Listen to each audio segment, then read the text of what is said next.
desde Roma, el Papa Francisco nos anima a evangelizar siendo testimonio para los demás. Muere el cardenal George Pell, el genio que rescató la economía del Vaticano, destaca el Papa Francisco. Sacerdote en la frontera de México y Estados Unidos advierte a migrantes sobre los peligros que pueden enfrentar. Desde Cuba, la iglesia rinde homenaje a Benedicto XVI, quien visitó la isla en el 2012. Psiquiatra es detenido en España por protestar frente a negocio del aborto. Hola Natalie, un gusto estar contigo. Un gusto también estar contigo, Eddie, con nuestros televidentes desde nuestros estudios en Lima, Perú. Gracias por acompañarnos hoy en EWTN Noticias. Soy Eddie Rodríguez Morel. Yo soy Natalie Paredes. Empezamos las noticias desde Roma contándoles que el martes último falleció el cardenal George Pell, prefecto emérito de la Secretaría de Economía del Vaticano. Por su destacada labor, el Papa Francisco lo llamó el genio que rescató la economía del Vaticano. Expresamos nuestras oraciones por su alma. Más adelante profundizaremos sobre él. Ahora las noticias de la Iglesia en Roma con nuestra corresponsal Almudena Martínez Bordiú. Saludos desde la plaza de San Pedro en Roma. A pocos metros se encuentra el Aula Pablo VI, donde el Papa Francisco ha presidido la audiencia general ante fieles de diferentes lugares del mundo, a quienes habló acerca de la pasión por la evangelización. El Papa comenzó así su ciclo de catequesis sobre el celo apostólico y defendió que si la vida cristiana pierde de vista el horizonte del anuncio, se enferma. Además, aseguró que la misión es el oxígeno de la vida cristiana, ya que la tonifica y la purifica. También dijo que, sin celo apostólico, la fe se marchita y tomó como ejemplo la conversión de Mateo para explicar el tipo de evangelización que Jesús quiere que hagamos los cristianos. Señaló que todo comienza con la mirada de Jesús y animó a los fieles a preguntarse cómo es su mirada hacia los otros. Además, señaló que hay que ir en busca del otro para evangelizar y advirtió acerca del proselitismo, algo totalmente contrario al apostolado. En este sentido, explicó que la Iglesia crece por atracción y no por convicción. Para el Santo Padre es importante poner en contacto a Jesús con la gente sin tratar de convencerlos, sino dejando que sea el Señor quien les convenza. Además, subrayó que podemos hacer apostolado en nuestras casas y que no debemos esperar ser perfectos y tener hecho un largo camino detrás de Jesús para testimoniarlo. El Papa destacó que el anuncio no empieza tratando de convencer a los otros, sino testimoniando cada día la belleza del amor que nos ha mirado y nos ha levantado. Al finalizar su catequesis, el Papa Francisco pidió no olvidar a la martirizada Ucrania, que experimenta crueles sufrimientos. El Santo Padre expresó su afecto, cercanía y oraciones y pidió un minuto de silencio en oración por la paz frente a la Virgen conocida como Nuestra Señora del Pueblo, venerada en Bielorrusia. Además, recordó que en los últimos días hemos dado gracias a Dios por la persona, la enseñanza y el ejemplo del Papa emérito Benedicto XVI. Pidió que su fe estimule el crecimiento espiritual de los fieles basado en la verdad del Evangelio y en el amor fraterno y testimoniado en el entorno familiar, laboral y social. En Roma, Almudena Martínez Bordiú, EWTN Noticias. Sobre el reciente fallecimiento del cardenal George Pell, prefecto emérito de la Secretaría de Economía del Vaticano, el Papa Francisco destacó la diligente cooperación del cardenal Pell prestada a la Santa Sede en el contexto de su reciente reforma económica, en la cual sentó las bases con determinación y sabiduría. Conozcamos más sobre la importante figura del cardenal George Pell. El martes 10 de enero último falleció a los 81 años de edad el cardenal George Pell, prefecto emérito de la Secretaría de Economía del Vaticano. El cardenal Pell había sido hospitalizado en Roma para una cirugía rutinaria de cadera. La operación tuvo éxito. Minutos después, un paro cardíaco acabó con la vida del purpurado. El cardenal tenía problemas cardíacos. Desde 2010 usaba un marcapasos. Una semana antes, en sus últimas declaraciones públicas, el cardenal Pell se despedía de Benedicto XVI en una entrevista a EWTN. Completamente opuesto a las caricaturas de sus enemigos, especialmente antes de convertirse en papa. La gente podía ver cómo era en realidad. Lo llamaban Rottweiler, cardenal de combate. Y todo eso era absurdo porque nada se acercaba a cómo era. Él era valiente, tranquilo, amable y piadoso. Era un verdadero caballero. El cardenal Pell fue una figura importante de la Iglesia australiana. En 2014, el Papa Francisco lo nombró prefecto de la Secretaría de Economía del Vaticano. El cardenal Pell se comprometió con la lucha por ordenar las finanzas del Vaticano y en 2015 aseguró que se cerraría la puerta a los incompetentes y bribones. El purpurado advertía entonces que la próxima ola de ataques contra la Iglesia podrían llegar por irregularidades financieras. Hizo buena relación con todas las personas, abogó por las buenas prácticas comerciales en la iglesia. Y sé que hubo algunas acusaciones desafortunadas que resultaron ser falsas. Dio un buen ejemplo de lo que es ser un buen caballero y un estadista, aunque estaba bajo presiones personales. Pudo enfrentarse a ellas, como lo hizo nuestro Señor Jesús, y prevaleció. En 2018, tras acusaciones de abuso sexual infantil, el cardenal Pell fue llevado a juicio en Australia en base a pruebas contradictorias y sin solidez. Lo condenaron a 6 años de prisión efectiva en marzo de 2019. Pasó cárcel preventiva desde diciembre de 2018. En enero de 2019, el Vaticano lo retiró del cargo de prefecto de la Secretaría de Economía. En el 2020 la justicia le dio la razón al cardenal Pell y la Corte Suprema de Australia reconoció su inocencia. Lo absolvió de todos los cargos. Quedó libre en abril de ese año. Claro que es un momento triste porque era una persona que tenía una fe profunda y que nos enseñó mucho con su ejemplo, sobre todo por lo que tuvo que pasar y todo el sufrimiento que tuvo. Esa fue mi principal impresión de él. Todo el sufrimiento y el dolor silencioso que tenía, y cómo lo soportó, y cómo fue capaz de superarlo también, y todo el bien que hizo por la Iglesia también, especialmente en lo económico, y todo el bien por el Vaticano. Esa fue mi principal impresión. El cardenal Pell fue también un firme defensor de la enseñanza de la Iglesia Católica. Aún desde prisión, expresó en 2019 su preocupación por algunas polémicas en torno a los preparativos del Sínodo de la Amazonía. En 2021 hizo un llamado a los obispos alemanes inmersos en su polémico camino sinodal a defender las enseñanzas de las Escrituras. En Australia, su país de origen, el arzobispo de Sydney, Monseñor Anthony Fisher, encomendó la Santa Misa por el cardenal Pell. La Eucaristía fue celebrada en la Catedral Santa María de Sydney. Fue sin duda el eclesiástico más destacado de Australia, habiendo brindado un liderazgo fuerte y claro dentro de la Iglesia Católica en Australia, como arzobispo de Melbourne y arzobispo de Sydney, como miembro de la Conferencia Episcopal durante más de 25 años. Corresponderá a los historiadores evaluar su impacto en la vida de la Iglesia en Australia y más allá, pero fue considerable y será de larga duración. El cuerpo del cardenal George Pell será enterrado en la cripta de la Catedral Santa María de Sydney. Hace poco el presidente de Estados Unidos, Joe Biden, dio a conocer nuevas medidas para detener el paso de migrantes indocumentados a su país. Serán regresados a sus naciones de origen migrantes cubanos, nicaragüenses y haitianos que intenten cruzar la frontera sin reunir las nuevas condiciones establecidas. Las mismas incluyen permanecer 2 años y autorización de trabajo, solo si cuentan con una garante que los acredite y luego de pasar por una serie de evaluaciones. Para saber más sobre la situación de los migrantes en la frontera, entrevistaré al padre Francisco Gallardo.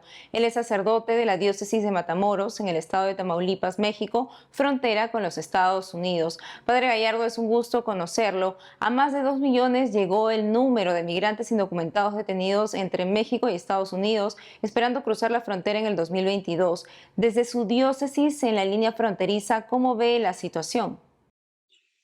Es una situación muy grave. Nosotros estamos aquí en el noreste de México y colindamos, como ya lo dices tú, con la diócesis de Brownsville. Y ahorita tenemos una gran cantidad de inmigrantes pues, que vienen de América del Sur y América del Centro. Especialmente hay 2 países muy numerosos. Uno de ellos es Venezuela y otro de ellos es Haití, sin dejar de contemplar los demás países que emigran para Estados Unidos.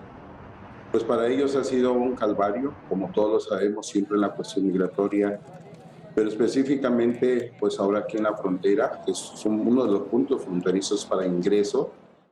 Ahorita se han cerrado los registros hacia Estados Unidos con una nueva medida que ha aplicado el gobierno americano y que están varados aquí los migrantes. Son familias, son niños, son mujeres, son hombres con una gran necesidad y que pues están aquí.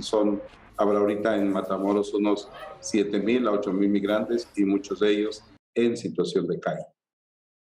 Los obispos de Estados Unidos se oponen a las nuevas medidas migratorias. ¿Cómo estas medidas afectan a los migrantes y la atención que les da la Iglesia, especialmente en la frontera?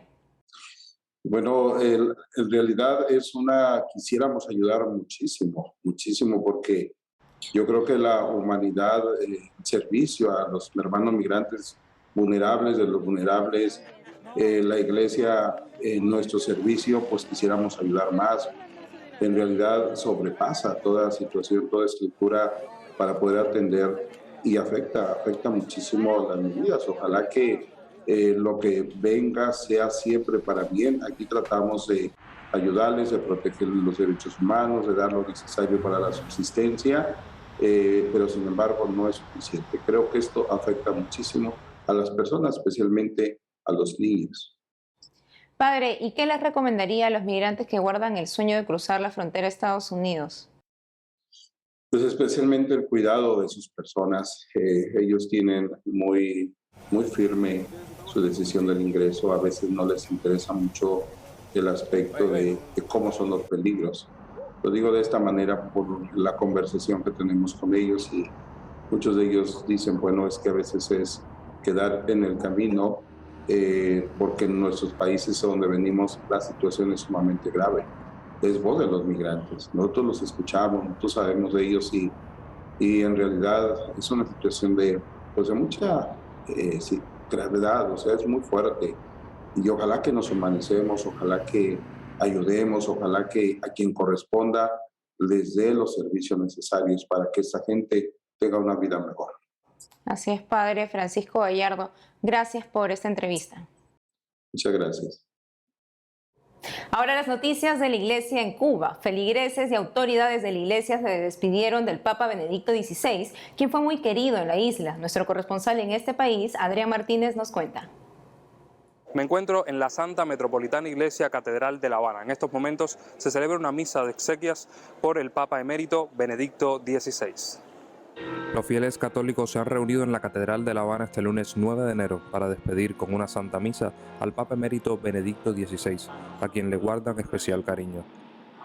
Benedicto visitó la isla en 2012, 14 años después de su antecesor, San Juan Pablo II, convirtiéndose así en el segundo papa en visitar Cuba.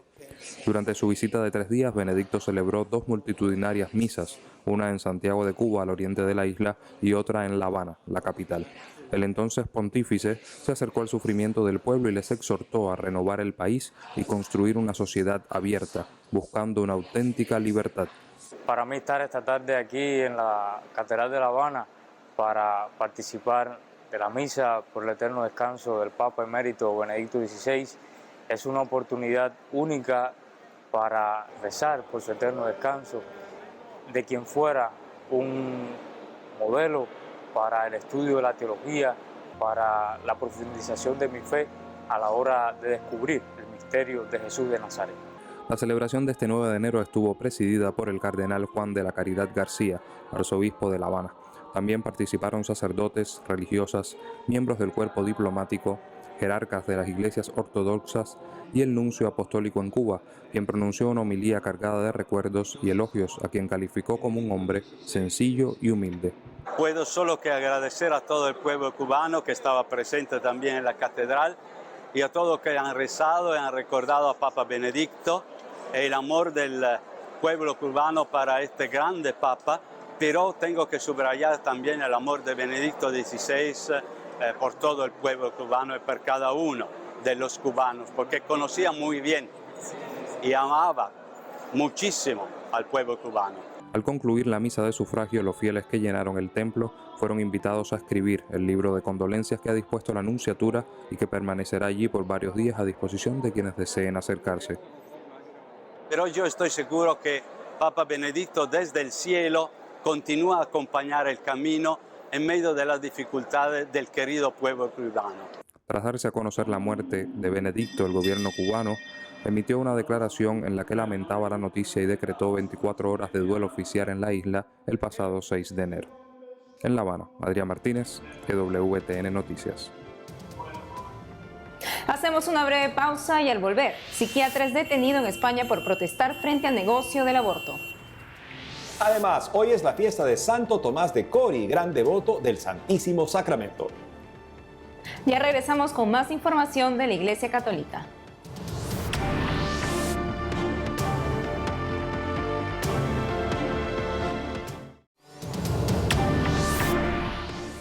Hoy es la fiesta de un santo franciscano muy especial. Se trata de Santo Tomás de Cori, un gran devoto del Santísimo Sacramento. Nos cuenta más de él Fray Rafael Hurtado, de la Orden Franciscana de Frailes Menores y promotor de vocaciones en el convento de San Francisco de Jesús de Lima, en Perú.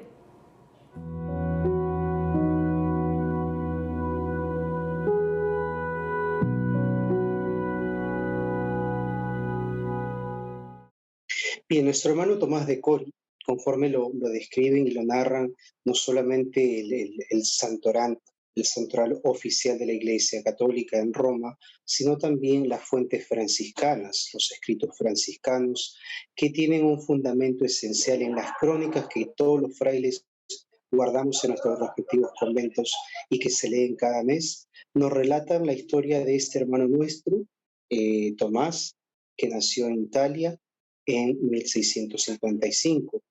Un hermano que parte de una experiencia esencialmente magnánima desde la familia. Magnánima en el sentido de que emerge a partir de un contexto bastante humilde. Es hijo de una familia humilde que se dedica al pastoreo, se dedica a la vida en medio de las montañas de Italia, y en esta experiencia él se encuentra precisamente una experiencia contemplativa, muy al modo de nuestro padre fundador San Francisco de Asís. Coincidentemente, conoce a los franciscanos desde su niñez y en esta entrada a la adolescencia en que pierde a sus padres, casi a los 13 o 14 años aproximadamente, las crónicas relatan incluso que eran los 12 años, él enfrenta una situación de orfandad, pero a la vez de mucha misericordia en la experiencia de Dios, en la fe. Desarrolla este amor profundo en el misterio principalmente de amor a Cristo crucificado, quien reconoce, más bien en quien él reconoce a su protector, a su hermano, a su amigo, y quien a la vez se abre desde la experiencia de la lectura del Santo Evangelio para él como su Salvador y Redentor. Nuestro hermano Tomás de Cori tiene muchas virtudes, pero creo que la esencial y la principal involucra toda esta capacidad de amar y aspirar a la vida en santidad. Cuando él toca las puertas del convento, él no lleva otro anhelo en el corazón, sino el de alcanzar la santidad. Y la santidad en un sentido teológicamente real y teologalmente posible. Teológicamente real, porque él comprendía que la santidad radicaba no estar llamado a estar presente en los altares, sino enteramente entregarse a la voluntad de Dios.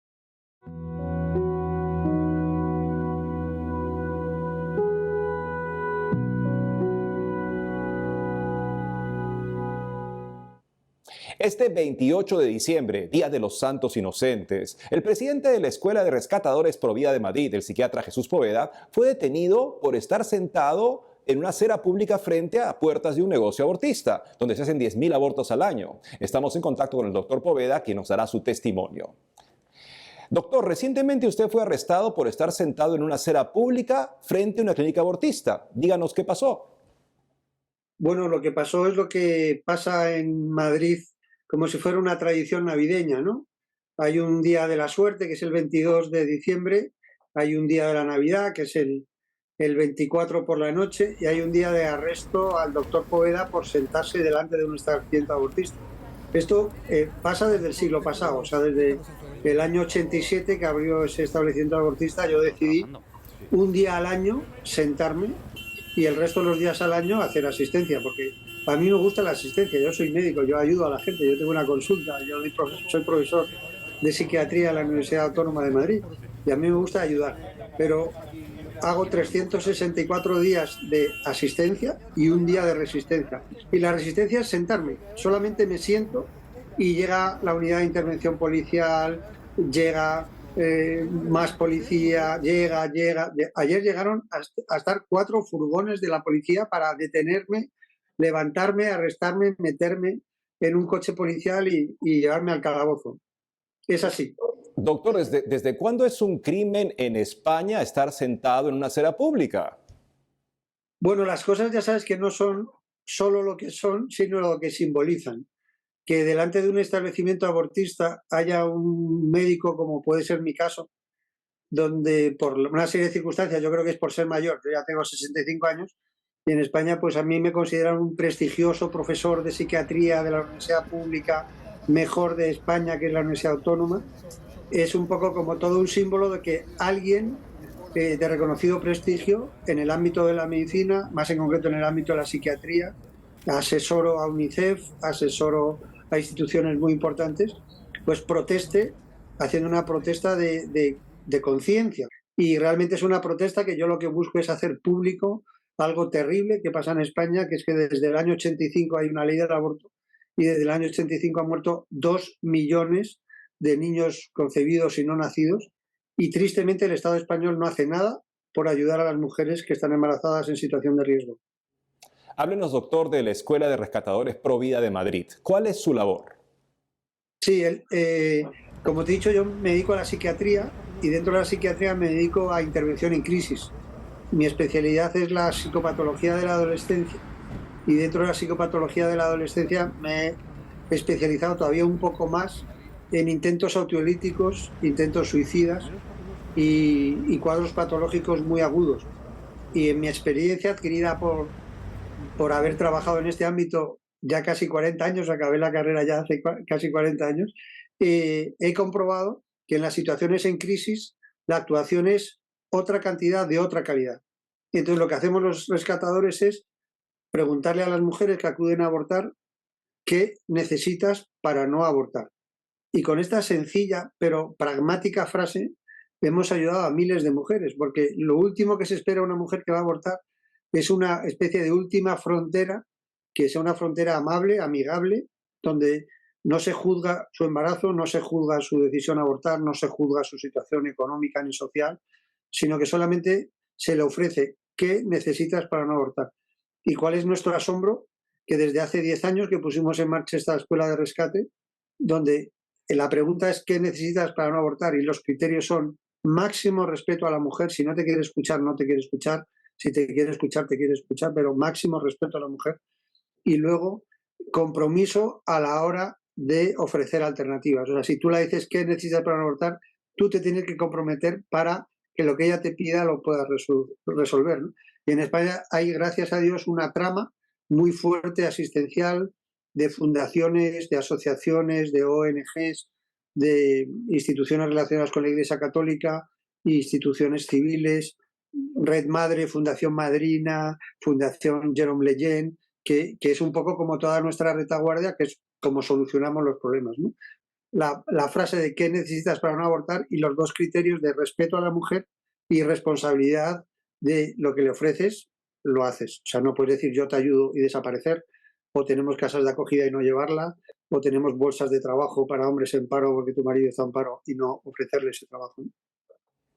Doctor, usted es un profesional de la salud mental y como tal habrá entrado en contacto de cerca con el síndrome post-aborto. Algunos pretenden negarlo. ¿Qué nos puede decir al respecto? Negar el síndrome posaborto es como negar el síndrome de estrés postraumático. En concreto es un subtipo del síndrome de estrés postraumático. El síndrome de estrés postraumático fue muy estudiado en Estados Unidos de todos aquellos soldados que volvían de Vietnam y que en los años finales de los 60, principios de los 70, llegaban a un país donde les acogía inicialmente, pero luego les rechazaba y ellos se cuestionaban todo lo que había pasado en aquel Vietnam en el que habían estado en guerra, ¿no? Y se daba ese síndrome de estrés postraumático. Y el aborto es precisamente como un subtipo de estrés postraumático, porque se vuelven a vivenciar situaciones que han pasado, las mujeres que han abortado al cabo de un tiempo, al igual que los soldados, vuelven a tener esas visiones, vuelven a oír esos espantosos ruidos, vuelven a tener imágenes dramáticas, ¿no? Doctor Poveda, muchas gracias por estar con nosotros en el programa. A ustedes por la paciencia que tienen con los que nos resulta a veces difícil conectar, pero lo habéis conseguido. Enhorabuena a vosotros. En Filipinas, la procesión del Nazareno Negro reunió a más de 100.000 fieles luego de 2 años de pandemia. El domingo 8 de enero último, la imagen recorrió las calles desde la tribuna de Quirino hasta la parroquia de San Juan Bautista de Manila, también llamada Iglesia de Quiapo. La procesión, también llamada Camino de la Fe, se realizó en la madrugada entre la 1:30 y 4 de la mañana. Antes de la pandemia, el evento solía durar 22 horas. Esta procesión es una de las celebraciones religiosas más importantes de Filipinas, el único país de mayoría católica en el continente asiático, alrededor del 82% de toda la población. El origen de la imagen se remonta a 1607, cuando la imagen de madera que representa a Cristo fue llevada en barco desde México hasta Manila, capital del país. Durante el traslado, el barco se incendió, pero la imagen solo quedó teñida de negro. Y eso es todo por hoy. Gracias por haber estado con nosotros. No dejen de seguirnos en nuestras redes sociales y en wtnnoticias.com. Hasta mañana.